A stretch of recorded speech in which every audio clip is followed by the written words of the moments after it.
After 7 weeks of deliberation, the decision was at last due. The councillors, their families and supporters prepared to leave Liverpool, possibly for the last time as Labour councillors. The atmosphere aboard the coaches was tense. Well, I'm here today because I'm one of the 47 councillors. I've come down with my family to hear the judgment from the Lords today.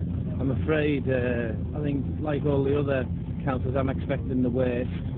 But if it was based on common justice, I think everyone would agree. We'd be, still in power tomorrow. Well, we'll come down to London as we have done now for the last few years.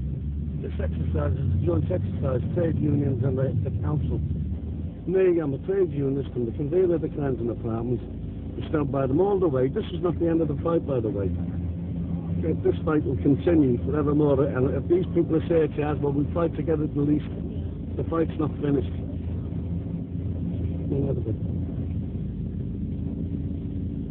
And I support what Matthew said. It's not the council, it's the people of Liverpool. They voted for them. They went to the people and the people said, you do it. It was the people of Liverpool. My old lady's 74. She made sure I'm down here. I'm down here. But what you've got to realise, that the fight does go up. You may change the councillors, they'll never change the policy. But as the coaches neared London and people prepared themselves mentally for the 2 o'clock decision, the final boot was put into the body of the councillors, and it was a very low kick. I'm sorry to tell you this, John, but I just been on the phone to the newsroom. They say you've lost your case. The Lords felt that the district order conducted this case fairly, so you're out from midnight tonight. Let's go and break the bad news then. After 18 months of heartache and political nail-biting, they discovered that the press had been informed of the decision at 10:30 a.m. on the very day that they were travelling to hear a 2 p.m. decision. And Labour's Jack Cunningham, acting at the behest of Neil Kinnock, had issued a lunchtime statement to the effect that it was the councillors' own fault that they find themselves in the present situation. Of course, the councillors and their families were outraged. This was the ultimate contempt shown for people who had fought and lost a most principled battle.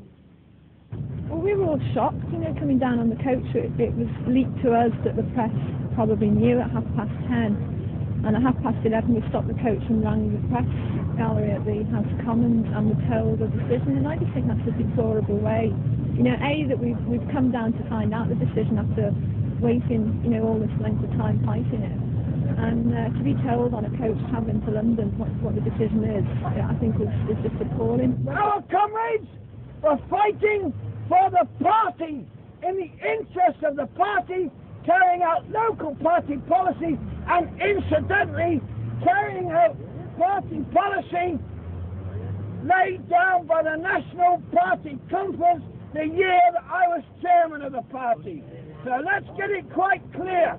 It is the party members, and I say to them all, they have a duty and a responsibility to give our councillors who have now been disqualified every possible support, particularly in this situation. And then people over there, just like that, are just taking everything away from us. And I am disgusted with it. I expected to be told over there. Everybody knew what the decision they were going to make. But I expected to be told in there, not outside here, by people. And that to me is despicable. I'm disgusted. We should have been told over there. I'm also disgusted, not only at the British Judiciary, but also at the likes of Kinnock, who should be coming out here and singing the praises of the Labour Council of Liverpool for carrying out socialist policies. I've been in the movement quite a few years now, and this is the saddest day of my life. Not from a personal, it is more or less from a personal point of view, but for the citizens of Liverpool, I think it's a downright shame that, we can't be defeated at the ballot box. And yet, as they keep telling us, the House of Lords are just, at the stroke of the pen, just got rid of 47 councillors. And, I think it's a negation of democracy.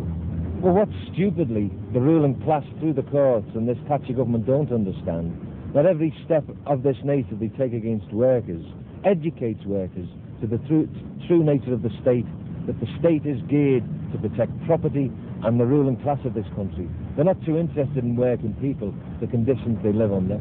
They're more interested in profit and exploitation of working people. We need to hammer those lessons home, and we have to learn lessons that we've had 17 years of Labour government since the war, and the working class of this country is not one step forward.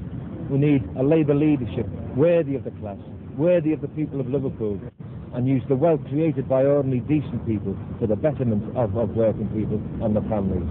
We just had the rally, and Tony Mulhern and other councillors have been saying what a blow it is both to Liverpool and the councillors personally. What's your initial reaction to the decision? All I would say is that everybody that I know in the movement up and down the country has followed the Liverpool story, admires the courage and imagination of the councillors, and will feel deeply distressed at what has happened, but won't be surprised, because the judges and the House of Lords have never in history ever been friends of working people, and we have a job to defend them. And my view is, and I've spoken in Liverpool many, many times, our job is to back them up and see they get support. And remember, the Labour Conference is committed to reimburse the money that's been taken off them, to lift the disqualification, and that's what Labour members of Parliament will expect the next Labour government to do.